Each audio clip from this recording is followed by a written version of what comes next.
Então, gente, nós vamos em Marcos capítulo 8 e nós paramos no versículo 27. Na verdade, nós paramos no 31, né? Mas eu vou começar com o 27 para a gente dar uma recapitulada no que foi falado semana passada, tá? Então Jesus e os seus discípulos partiram para as aldeias de Cesareia de Filipe e no caminho perguntou-lhes: quem dizem os homens que sou eu? Então Jesus ele estava querendo saber quem as pessoas achavam que ele era, falavam a respeito dele, porque a essa altura ele já estava fazendo muitos sinais, muitos milagres por onde ele passava. Então vinha a multidão, teve a multiplicação dos pães, dos peixes. Então já a fama dele já era por aqueles lugares ali, né? E aí responderam assim: João Batista. Outros dizem que você é Elias, mas outros dizem que você é algum dos profetas. Então lhes perguntou: mas e vocês, quem dizeis que eu sou? Respondendo Pedro, lhe disse: tu és o Cristo. Cristo não é sobrenome. Cristo significa Messias. Tá? Messias significa ungido de Deus, ou alguém separado por Deus para cumprir uma missão que Deus deu, tá? E então advertiu-os Jesus de que a ninguém dissesse tal coisa a seu respeito. Por quê? Olha que interessante, né? Eu vejo Jesus se preocupando com o que os seus seguidores, aqueles que viviam atrás dele, seguindo os passos dele, comendo com ele, conversando com ele, querendo extrair dele os ensinamentos. Eu vejo ele preocupado com essas pessoas para que tivessem a ideia correta de quem ele era. E quando ele fala, não vai ficar falando isso para os outros, qual que é a impressão que passa para nós? Pelo menos para mim, passa a impressão assim, não fica tentando convencer os outros de quem eu sou, não, entendeu? Deixam que percebam por si só. Por quê? No outro evangelho que conta essa mesma passagem, Jesus ele acrescenta, ele fala assim para Pedro: você é bem-aventurado, Pedro, porque não foi uma pessoa que te revelou isso, não foi carne e sangue que te revelou isso, mas foi o meu Pai que está no céu. Então eu entendo que a revelação de quem é Jesus, ela chega na vida daquela pessoa que realmente quer e se interessa por ele. Você entende isso? Eu vejo que Deus, ele não perde o tempo dele tentando convencer quem não quer, quem está em busca dos seus próprios interesses. Ele não veio, ele não chamou a gente para convencer as pessoas, né? Então eu imagino assim, Pedro conversando com uma pessoa da aldeia e falando: você anda com aquele Nazareno lá, com aquele Galileu? É Jesus. Mas ele é Elias que reencarnou. Não, ele não é, porque olha, eu vou te falar que ele é o Messias. Jesus não queria isso. Jesus queria, tá, você acha isso? Ok. Pra mim, ele é o Messias. É mais ou menos isso que Deus ensina a gente. Nossa, Amanda, mas aí como que faz para pregar o evangelho? Pregar o evangelho é anunciar as boas notícias de Deus para os homens, não é brigar com os homens. Entrar em discussão e querer que a pessoa concorde com você. Isso não é pregar o evangelho. Isso é discutir, isso é ser chato, é ser religioso, é afastar as pessoas, é ser fanático. Pregar é anunciar coisas boas, boas notícias. Qual é a maior boa notícia? Qual é a base do evangelho de Jesus para a humanidade? O perdão. perdoou dos nossos pecados, sem que a gente merecesse isso. Essa é a boa notícia, esse é o Evangelho. E aí, quando as pessoas entendem isso, que Jesus ele veio ao mundo para morrer uma morte de cruz e ali perdoar os nossos pecados, bom, elas creem nisso e vão querer saber que pecados são esses, porque de repente elas podem estar nesses pecados, ou elas não creem, elas falam, tá bom, entendeu? Mas foi anunciado a boa nova, sem essa imposição, essa coisa de querer persuadir o outro, né?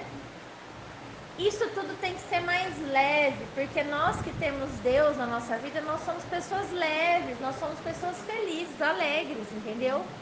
O mundo, ele vai ser atraído para Jesus não por aquilo que a gente fica falando, mas por aquilo que eles veem na nossa vida. A alegria que está na nossa vida, a paz, o consolo, a esperança de dias melhores, entendeu? É isso que faz a diferença no final das contas, né? O que adianta você servir a Jesus, ser crente e viver de cara feia, emburrada, brava, brigando, de mal com a vida? Adianta o quê? Eu acho que não adianta nada. Reclamando sempre as mesmas reclamações, nada muda, nada acontece, nada se transforma. Vocês entendem? Não é complicado isso? Sempre as mesmas coisas, né? Isso não é servir a Deus. Deus é um Deus de novidade. Olha, eu lembrei agora, esse caderninho que eu tenho, né? Um devocional. E eu lembrei que eu postei para vocês uma página do meu devocional. No dia que eu saí de uma clínica, da primeira clínica que eu fui trabalhar, e eu estava decepcionada, não sabia onde ia. Eu saí de lá dia 30 de agosto. Eu me desliguei de lá. Eu só fui entrar na clínica onde eu estou dia 15 de outubro. Então, o mês de setembro eu fiquei parada. Só que quais foram as palavras que eu escrevi no dia 1º de setembro? Naquele caderninho, depois que eu me desliguei de lá e eu não tinha mais nenhuma perspectiva de onde eu ia, o que ia ser. Se vocês lerem, vocês vão ver, não são palavras de reclamação. São palavras de afirmação daquilo que a palavra de Deus diz a meu respeito. Eu escrevi lá, Deus tem o melhor para mim. Podem ver.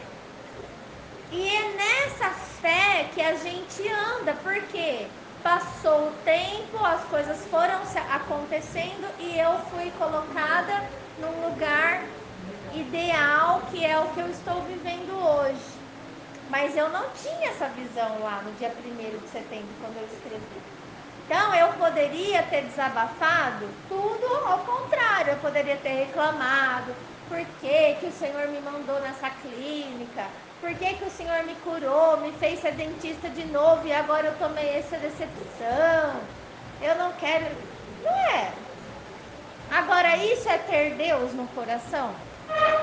Não, porque quem tem Deus no coração crê que Deus tem o melhor para você. Até quando acontece uma coisa ruim, até quando acontece uma desgraça, Deus tem o melhor para você. Então, o que eu percebo? Desse começo, eu percebo que a verdadeira fé cristã, ela parte do princípio de quem é Jesus para mim e para você. Se isso não estiver bem estabelecido na nossa mente, a gente não pratica, entendeu? Então, a gente tem que entender que o cristão, ele crê verdadeiramente que Jesus Cristo é o Filho de Deus, que foi enviado ao mundo com uma missão, com um propósito de redimir, redenção, perdão, pagamento de dívida. Pelo homem, pela humanidade. Mas como assim, Amanda? Assim, Deus é justo. Se foi Adão que pecou, foi um homem que pecou, quem tinha que pagar pelo pecado seria outro homem. Não é justo ele mandar um anjo poderoso. O anjo é um ser poderoso. O homem não. O homem é um ser caído, limitado, fraco. Ele fica doente, ele tem que ir no banheiro. Você entendeu? Ele tem que comer, ele tem que beber água, ele fede se ele não tomar banho. Mas foi esse ser caído que pecou contra Deus. Por isso está assim. Que eu não acredito que Deus criou Adão assim. Adão, ele era revestido, né, com uma veste. Aquela veste devia ser uma coisa maravilhosa, um estado eterno, né, que não tem esse apodrecimento da carne que a gente vive. Tanto é que os primeiros homens, as primeiras gerações viviam quase 1000 anos na Terra. Adão viveu 930 anos. Hoje você vê uma pessoa com 100 anos, ela tá acabada. Não tem como a gente pensar numa pessoa vivendo 500 anos que nem Noé. Então, eu acredito que tudo isso foi se deteriorando. Então, se o homem pecou e perdeu todo esse acesso ao Pai, perdeu todo esse estado original que Deus criou, seria justo que um outro homem recuperasse isso para Deus e que através da obediência desse outro homem, Deus provasse aos homens que era possível sim servir a Ele e não pecar, porque Jesus não pecou, sendo homem. E há quem diga em outras religiões que ele nem sofreu a dor na cruz, porque ele era 100% Deus. Isso também é ensinado. Como assim? Se ele não sofreu a dor na cruz, ele não precisava ter ido para a cruz. Foi lá para fazer uma atuação. Isso não existe. Suar gotas de sangue foi uma atuação de Jesus. Então, pensa bem, né? Tá? Então, é muito importante a gente compreender quem é Jesus, né?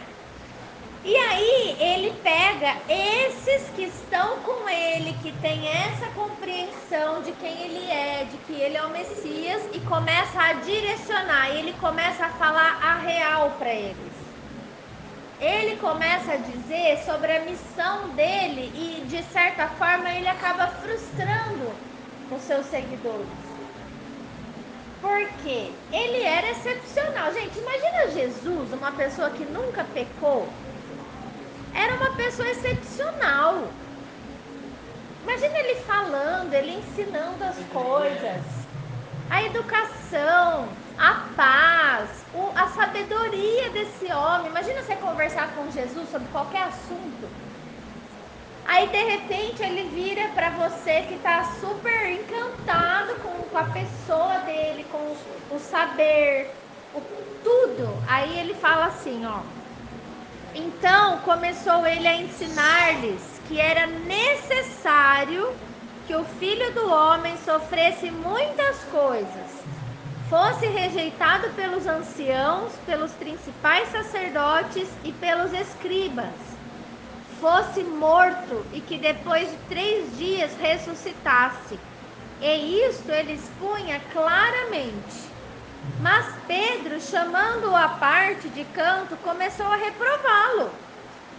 Por quê? É lógico, Pedro falou, como assim? Os sacerdotes, os escribas, as autoridades, ninguém vai fazer isso com você. É impossível. Uma pessoa como você, é mais ou menos isso. Como você vão te matar? Que história é essa, entendeu? E aí Jesus, porém, voltou-se e, fitando os seus discípulos, repreendeu a Pedro e disse assim: arreda, Satanás, porque não cogitas das coisas de Deus, e sim das coisas dos homens. Então, o que significa a palavra Satanás? A palavra Satanás significa adversário, oponente.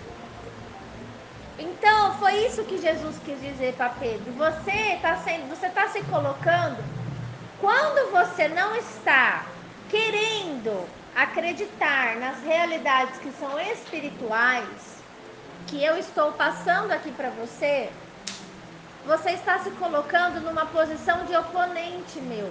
Você está se opondo ao meu propósito. Em outra passagem, Jesus disse assim: quem comigo não ajunta, espalha. É a mesma coisa. Ele está querendo dizer o que para Pedro? Olha, você não vai andar comigo, querer seguir os meus passos, cogitando ou se preocupando apenas com as coisas naturais dessa vida. Você precisa ter visão espiritual. Você precisa começar a entender e compreender os planos de Deus. Os planos de Deus são maiores do que os nossos planos. Às vezes a gente pensa que aquilo é mal, que aquilo vai trazer um prejuízo, mas depois passa um tempo e você começa a perceber que não, que aquilo era o certo, era o bom e era a vontade de Deus para a nossa vida. Porque Deus sabe. Então as coisas do Senhor, elas são muito mais importantes do que as coisas do nosso jeito. A gente quer fazer as coisas do nosso jeito, mas o Senhor, Ele tem o jeito certo, e é um jeito que vai trazer resultados lá na frente, né? E Ele repreende Pedro na frente de todo mundo, porque Jesus, Ele não estava querendo aprovação, Ele não pensava assim: ai, eu tenho esses 12 que me aceitaram, então eu vou ficar quietinho, vou agradar eles, vou deixar eles. Não, Jesus não era assim. Simplesmente ele falava a verdade. Quem quisesse aguentar ou crer na verdade que vem do alto, iria ter a sua recompensa no final. Deus é um Deus de recompensa. Às vezes a gente não para pensar nisso. A gente acha que a gente tem que servir a Deus e nós não vamos ganhar nada com isso. E é mentira. Deus é um Deus de recompensas. A Tina, numa das ministrações dela, ela leu que, acho que foi em Mateus, que o Senhor, eles perguntaram para Jesus assim: mas o que nós vamos ganhar? Nós que deixamos casas, família, trabalho para te seguir, nós vamos ganhar o que com isso? E aí Jesus falou: olha, vocês vão ganhar 100 vezes mais no reino. E em outra tradução fala no reino e nesta vida também. Nessa última ministração Foi. que ela falou, é nesta terra que ele tinha que dar em abundância. Aí como que isso funciona? Isso funciona simples. Na terra, nós temos uma lei que rege a vida dos homens, que é a lei do plantar e colher. Então, se você servir a Deus, se você seguir o que Jesus te ensina e cumprir a palavra, você concorda que você vai plantar coisas boas? E que você vai plantar obediência? Às vezes não entendendo, né? Se você está plantando o que Deus te manda fazer, você acha que você vai colher o quê? Coisa ruim lá na frente? Você vai colher coisas boas. Então você vai ser abençoado também nesta vida. Entendeu? Por causa dessa lei. Então não é necessariamente uma promessa de Deus. Não é assim como as igrejas falam: ai, vem para Jesus e será, a janela do céu vai se abrir para você. Não é isso. Mas se você vem para Jesus e aprende que você tem que fechar sua boca, que você não tem que ficar reclamando das coisas, que você não tem que contar os seus sonhos para as pessoas que não têm parte com você. Se você faz tudo isso, você com certeza vai colher coisas boas lá na frente, entendeu? A gente precisa entender que seguir os passos de Jesus é uma fé operante. E aí você acaba colhendo esse resultado. Se você for mais amoroso com as pessoas, mais educado, as portas vão se abrir para você, é inevitável. As pessoas vão querer você perto. Agora, se você não souber agir com as palavras, o que vai acontecer? Você vai criar muros, você vai criar barreiras. Aí você vai falar, ai, Deus não tá me abençoando. É não mesmo, porque ele ainda nem cortou sua língua fora, né? Você precisava sofrer um acidente e morder a língua. Quem sabe você para de falar. Não, Eu falo por mim. é uma coisa. A gente brinca, mas é verdade, não é? É muito interessante. Mudar são coisas pequenas, às vezes a gente não percebe, mas você vê Pedro, ele não percebeu, ele quis chamar Jesus para dar uma bronca nele. Olha, vem cá, você está errado. Isso não pode acontecer com você. Mas Jesus falou, você é meu adversário, você não está sendo meu amigo, você não está me ajudando. Você tem que entender que existem coisas que são maiores, né? Você falando do casamento, por exemplo, o casamento é muito maior do que a minha briga. Cara, eu chego em casa estressada, eu quero matar todo mundo lá em casa, porque eu sou explosiva. Sério, você pensa que eu sou assim? Eu não sou doce. Você não imagina. Pergunta pro Ronaldo. Eu chego em casa, eu já vejo aquela casa assim, eu já quero. Eu falo, eu vou matar uma aqui dentro hoje. Só que Deus fala comigo, graças a Deus. Daí Deus fala assim, isso? Briga, faz o que você quer. Aí eu tenho. Então, assim, eu respiro, eu olho pra cara daquelas duas crianças, eu penso, eu falo, olha, realmente, se eu fizer o que eu quero hoje nessa casa, porque tá tudo fora do lugar, uma baderna, eu vou acabar com o meu casamento. E o meu casamento, ele é maior do que tudo isso. Ele é maior do que a bagunça das crianças, do que o meu nervoso, porque eu tô nervosa com outras coisas. Eles não têm nada com isso. Eu tô nervosa principalmente porque eu tô com fome. Então eu chego com uma fome e já me dá um nervoso. E o que eles têm com isso? Nada. Só que se eu der a louca, eu acabo com o meu casamento, porque o Ronaldo não vai aceitar. Entendeu? Porque a vontade é sair levantando os tapetes, assim, quebrando tudo. Mas se eu fizer isso, o que ele vai fazer? Ele vai falar, olha, minha filha, você escolhe, daqui você vai morar lá no... Aquela palavra que fala que os sonhos de uma carne. Não, é medir força. É você Total. judiando da sua própria carne com isso. Sim. Essa visão faz a gente dar um passo para trás. Dá um passo para trás. Tem coisas que são maiores. E eu falo, mas por que o casamento é maior? Porque o casamento é propósito de Deus para minha vida. O meu nervoso não é propósito de Deus para minha vida. É propósito do diabo. Porque se eu deixar, eu me transformo, gente. Eu sou nervosa. Se eu começar, eu não paro mais. Eu não paro mais de falar, de brigar, de jogar as coisas até eles arrumarem. Já aconteceu isso. Falei, enquanto eu não. Sai todo mundo, sai um pra cada lado arrumando, pegando, não sei o que, e eu falando, eu vou matar se não tiver em ordem, se eu arrebento vocês dois. E começa. Só que o Ronaldo, ele não suporta isso. Aliás, quem suporta isso? Quem suporta isso?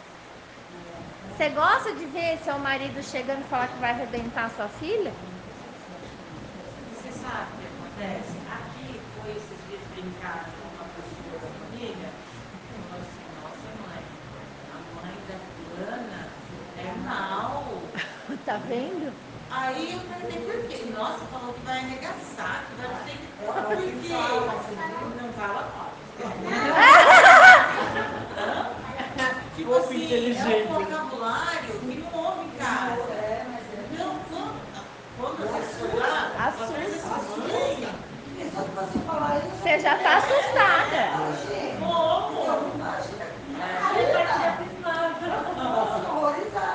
a Renata, ela é Renata, você não tem noção noção o que a carne da gente é.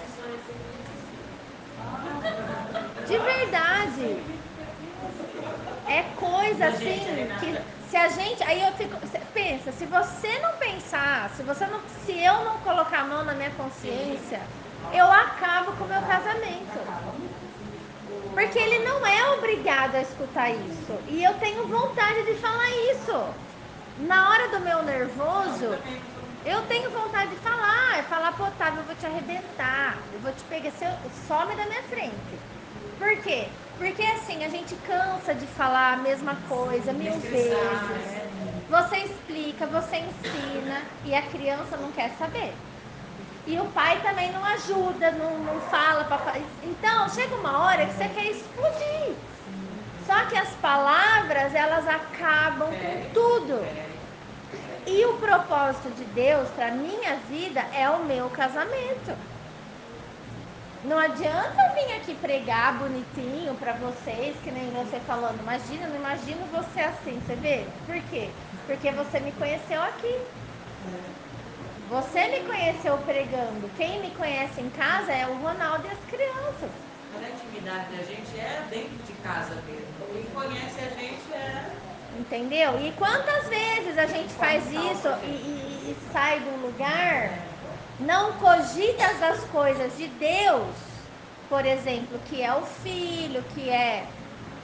E acaba, depois, no dia seguinte, isso afeta tudo. Por quê? Aí eu começo a pensar, mas eu não posso pregar mais, eu não vou mais fazer a casa de paz, porque eu não tenho moral para fazer isso. Olha só. Você tá dando uma brecha aí, né? Então, aí eu falo qual que é a importância do relacionamento com Deus diário, que é o que a gente falou semana passada. Por quê? Eu tenho os meus defeitos, eu não sou perfeita, mas eu falo com Jesus todos os dias. Todos os dias eu tô lendo a palavra. E naquela manhã que eu tô ali, que eu tô falando com ele, eu tô pedindo perdão. Eu tô me arrependendo. Eu tô aprendendo a fazer um dia diferente, a pedir desculpa, como você falou. Me sujeitando, tentando mudar as palavras da minha boca, tentando fazer o que é o certo. E aí é de fé em fé. É um dia após o outro, entendeu? Porque quando a gente pede perdão para Deus, aí vem a paz da Bíblia que a sua amiga sabe, não é a Bíblia aberta, é depois que você se reconhece culpado. Vem a paz. Porque você se sente perdoado. Você fala, não, Jesus Cristo, ele derramou sangue por mim. Porque se eu fosse boa, ele não precisava ir para a cruz. Se eu fosse perfeita. Mas eu não sou. E por causa da minha imperfeição, do meu pecado, do meu jeito, ele foi para a cruz. Ele foi para me perdoar. Por isso que a Bíblia fala que ele me amou primeiro, gente. Imagina se ele não amasse a gente, se ele não se encontrasse com a gente, se ele não revelasse essas coisas para nós. Como que estaria a nossa vida?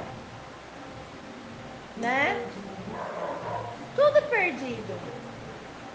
E aí, que nem ontem eu deixei as crianças na minha tia, com a priminha, e a minha tia, ela ainda não mergulha nesse ensinamento e tal, né?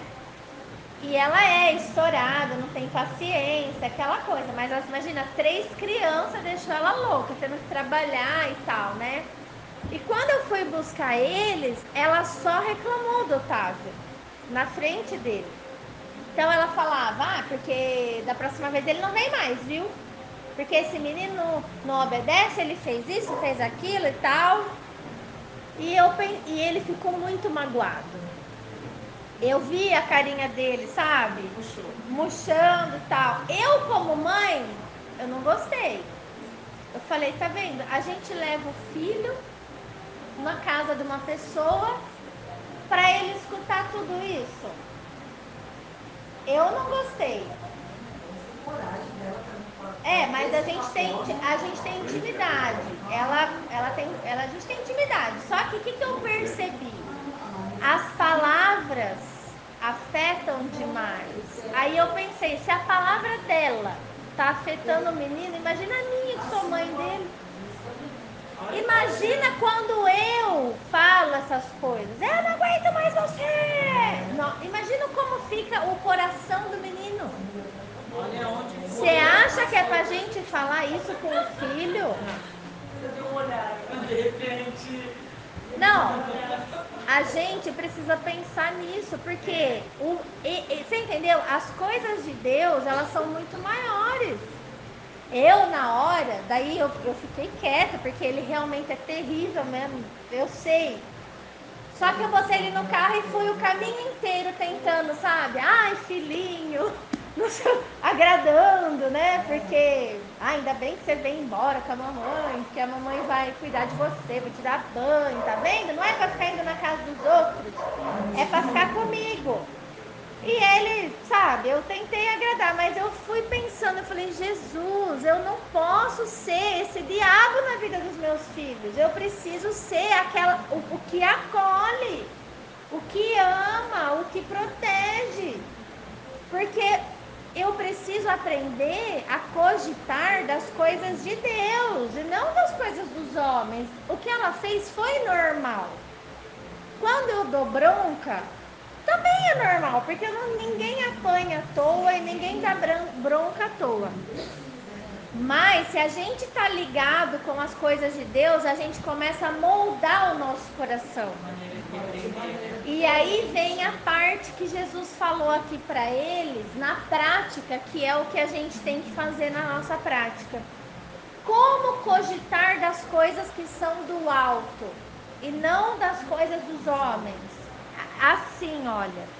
Então, convocando a multidão e juntamente com os seus discípulos, o versículo 34, disse-lhes: se alguém quer vir após mim, a si mesmo se negue, tome a sua cruz e siga-me.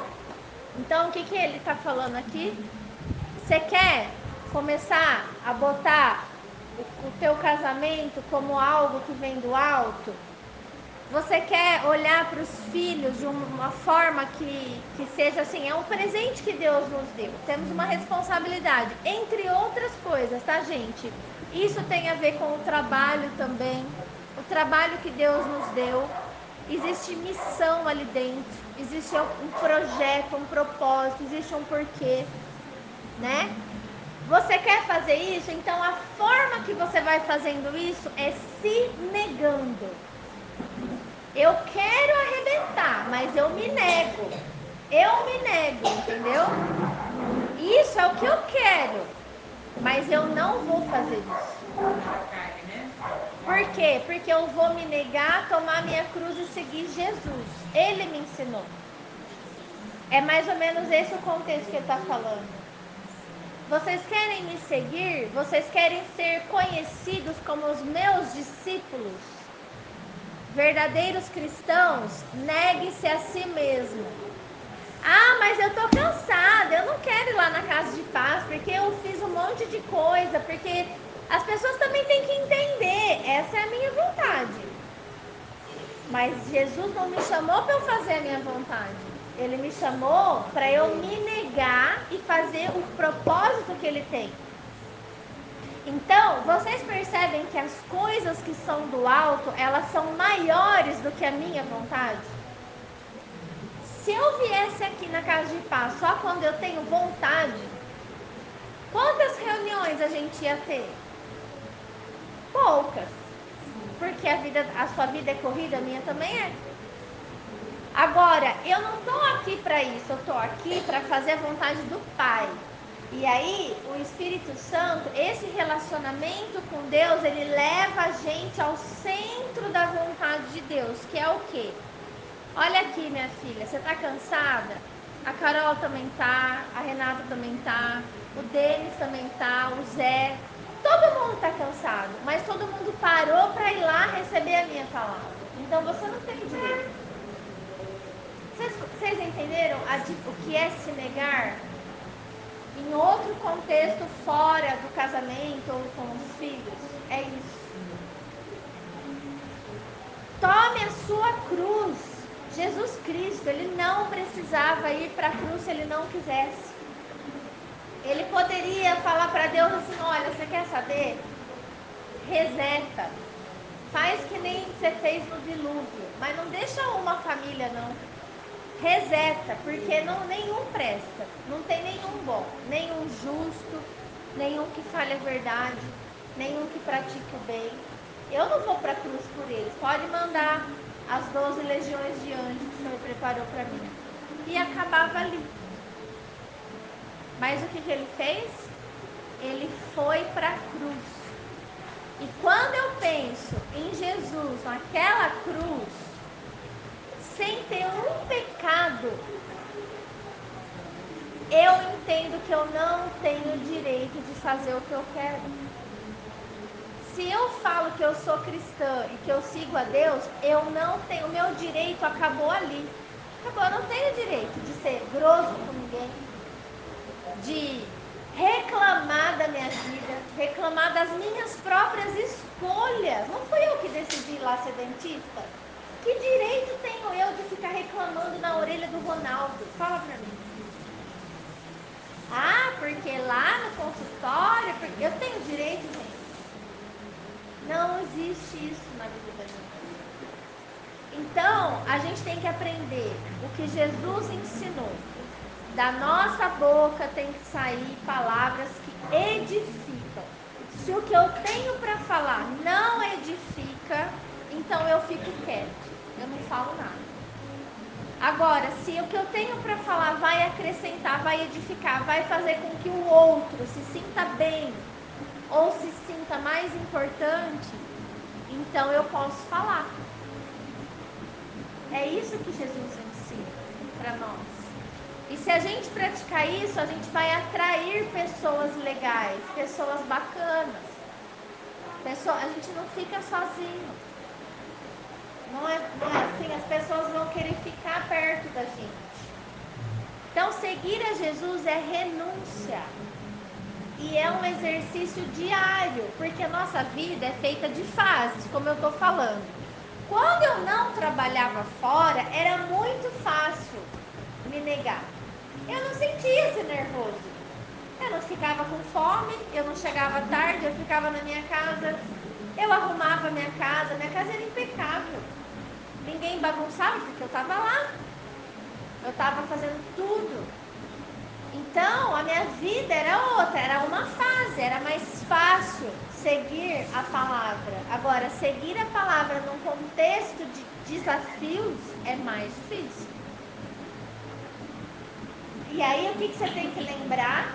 Que você foi chamado para servir a Jesus. Então, é uma luta contra a carne, é um desafio que eu tenho que lutar. Não, eu estou abrindo aqui para vocês para ilustrar isso, mas a verdadeira questão é que tudo isso que eu ilustrei, o problema é meu.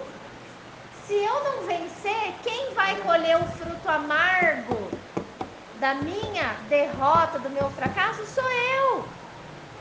Vocês estão compreendendo isso? Então, era isso que Jesus queria. Jesus não queria chamar Pedro de Satanás. Ele queria falar: Pedro, você está se colocando como meu adversário. Ou você está comigo, ou você é meu adversário. O que você é nesse contexto? Entendeu? É isso. Aí ele fala assim também: quem quiser, pois, salvar a sua vida, perdê-la-á. O que significa isso? Quiser salvar a sua vida, vai perder. Aquela pessoa que estiver interessada somente no agora, nessas questões, né? Por exemplo, a qualquer custo eu tenho que viver bem, eu não posso passar necessidade, eu não posso me privar disso, eu não posso perder. Por exemplo, quando eu era mais nova, eu achava que se eu não fosse naquele baile, eu ia morrer, eu estava perdendo minha vida. Imagina, minha vida ia passar, eu não podia perder o baile. Então, aquilo para mim era um absurdo, porque eu ia crescer e eu não ia ter vida mais, eu ia perder minha juventude. Era assim que eu pensava. Só que Jesus está falando: você quer ir no baile, você quer fazer tudo aquilo, aproveitar? você vai se lascar no final da linha, minha filha. Você tá tão ainda atolada no pecado, você não vai ter chance. Você não vai ter perdão. Aliás, você nem quer, né? Porque você quer ficar nisso. Perdão. Gente, Jesus, ele só é salvador daquela pessoa que entende que precisa de um salvador. Tem muita gente por aí que acha que não precisa de um salvador. Que tá ótimo, entendeu? É. Então é isso. E aí ele fala assim: e quem perder a vida por causa de mim e do evangelho, salva lá. Então perder a vida significa o quê? Nossa, olha, eu tenho. Já faz 15 anos que eu tô com o Ronaldo. Todo mundo separa e vai arrumar um namorado bonitão, fica magra, né? Eu não. Ai, tô perdendo a minha vida. O que é isso? Esse homem já é chato. Vou. Partiu. Entendeu? Eu tô nova ainda, até o meu 50 já dá pra namorar uns 3, né? Diferente. E não é assim. O mundo é assim, Renata. O mundo é assim. Mas, Renata, você vai se aconselhar. Você tem um marido chato, aí você vai se aconselhar com a sua amiga do mundo. Você fala pra ela, esse meu marido, ele é um mala. Ele faz isso. O que ela vai falar? Deus me livre. Você tá perdendo a sua vida, minha filha. Você é bonita, você é nova, você não precisa dele pra nada. Larga assim, trace, vai namorar. Olha, pega um novinho, vai.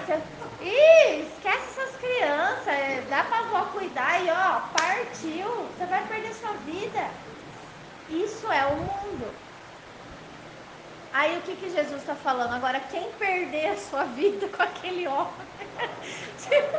no final vai salvar ela, porque maior é o propósito que Deus tem na vida da gente. Lá na frente, quando as crianças crescerem, forem para a faculdade, forem casar, e olhar para mim e para o Ronaldo ali, né, firme e forte. Imagina se isso não é o que Deus espera. E o testemunho, base, alicerce, os filhos esperam isso da gente. Olha como isso faz diferença. Por mais que a gente seja independente financeiramente, a gente nunca pode crescer em cima do marido, porque isso ofende. Isso ofende o cara, é um ponto. Se você falar que você tem mais, você ganha mais que ele, ou que você é mais que ele, acabou. Você tá acabando com o seu casamento. Você tá acabando com a autoestima e você não percebe. Isso é um tipo de orgulho também.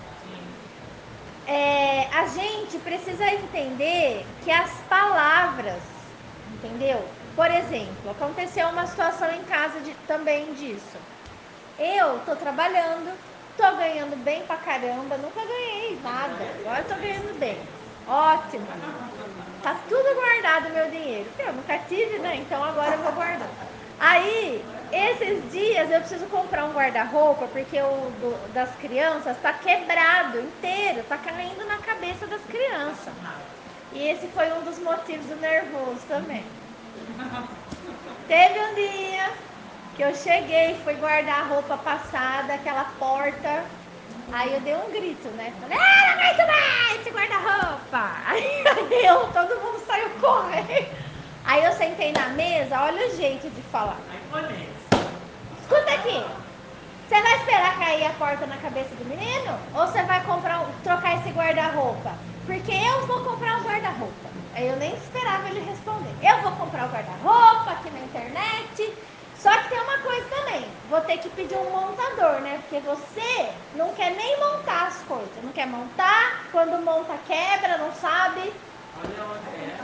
Ele ficou parado assim, olhando pra mim, naquela paz que ele tem. Ele olhou pra mim e ele falou: só porque você tá ganhando um pouquinho aí, você tá achando que você já pode comprar esse guarda-roupa?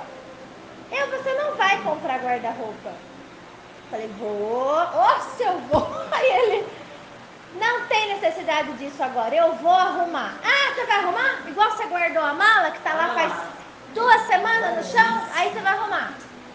Eu estou falando que eu vou arrumar. Aí eu comecei a pensar, vai dar merda hoje, né? Porque já deu um Deixa eu clima. ficar quieta. Né? Aí eu falei assim, você vai arrumar. Tá bom, Ronaldo, mas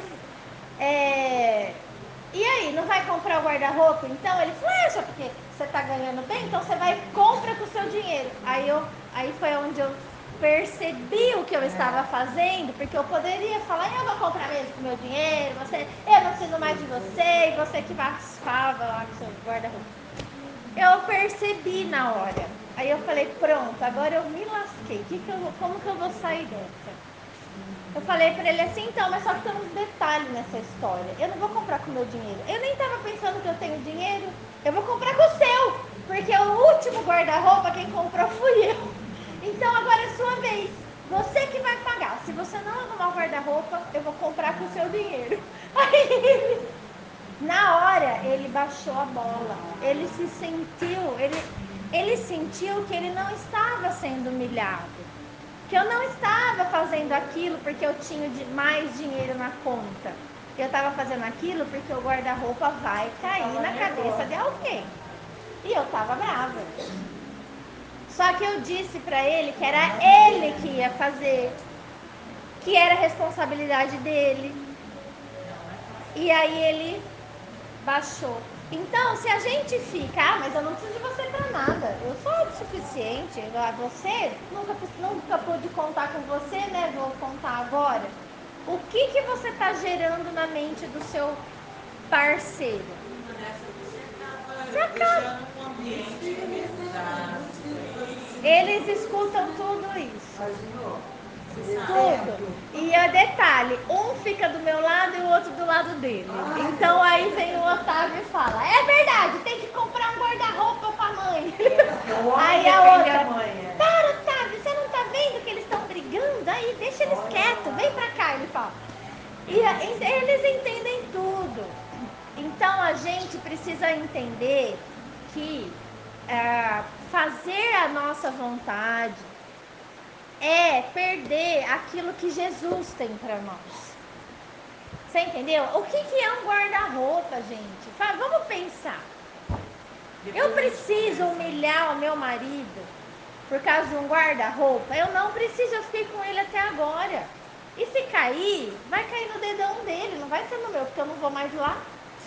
Eu falo pra ele guardar roupa agora, eu fico esperta. Olha, eu tenho roupa passada. Você vai. Tá morto, tá mesmo, Carol. Eu falo, vai lá guardar roupa, porque eu não consigo guardar naquele guarda-roupa. E aí eu falo, uma hora a gaveta cai no pé dele pra ele trocar. A vida de casado é assim, gente, não é um mar de rosas. A gente tem problema. Só que as mulheres, elas não estão sabendo lidar com essa independência. Por isso que eu contei isso.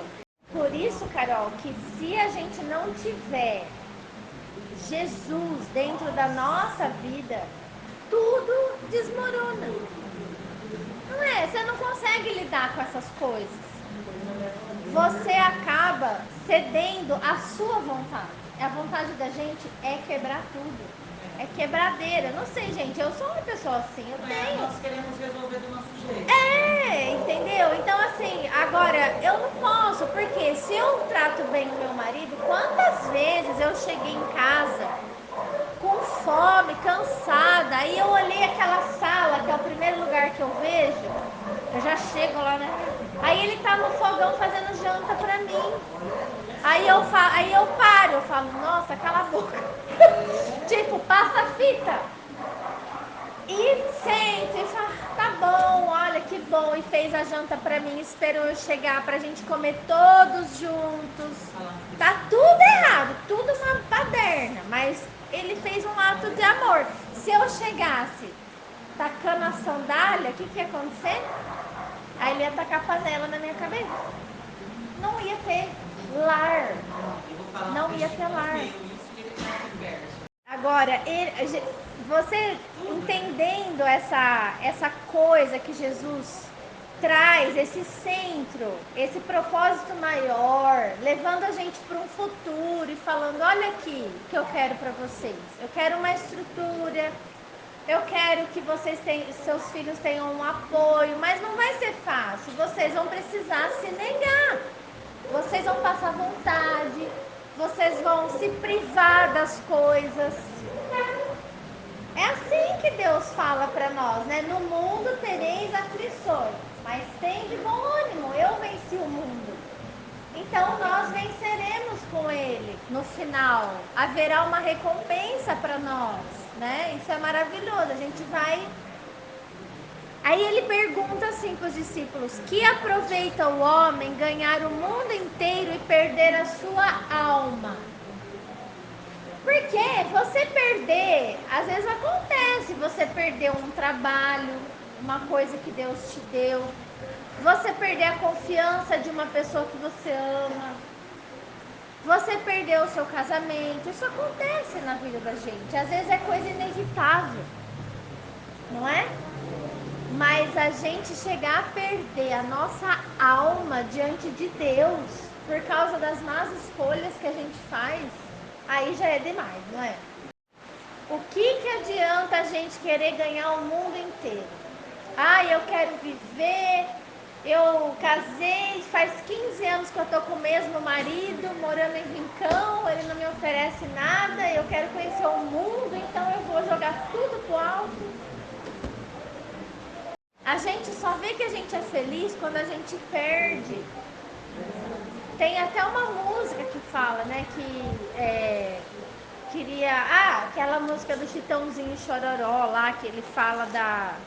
Não sei se é o fogão de lenha que ele fala que ele queria vencer na vida e que quando ele era só mais um perdido, né? Ele se tornou só mais um perdido e ele descobriu que a felicidade estava ali, com a mãe, com o pai, com a família. Não tem uma música assim? É muito linda, é muito verdadeira, né? A felicidade está ali. É, porque você pensa assim, poxa vida, né? Por mais imperfeito que seja, eu tenho crianças, eles vão crescer, a bagunça vai acabar. Aí ele diz assim, ele termina assim, olha, que daria um homem em troca da sua alma? Como que você vai se falar diante de Jesus? Você vai dar o que para ter vida, né? Porque qualquer que nesta geração adúltera, olha o adultério aqui, ó, olha o contexto do casamento, e pecadora, que se envergonhar de mim e das minhas palavras, também o Filho do Homem se envergonhará dele quando vier na glória de seu Pai com os santos anjos. Imagina hoje você se envergonhar dessas palavras que Jesus diz e você se rebelar e falar, eu não, eu vou fazer o que eu quiser, na minha vida cuido eu. Ok, não, porque eu não vou admitir, eu quero a minha casa em ordem, eu quero isso aqui nesse lugar, senão arrebento mesmo. Ok, geração adúltera, má, pecadora, que não segue o conselho do Pai que está no céu. É pessoa que se envergonha do que Jesus fala, porque a gente tem que baixar a guarda, né? Tem que baixar a guarda. Jesus falou, olha, se você se envergonhar de mim e das minhas palavras, dos meus ensinamentos, eu vou me envergonhar de você quando eu vier. E esse dia vai chegar.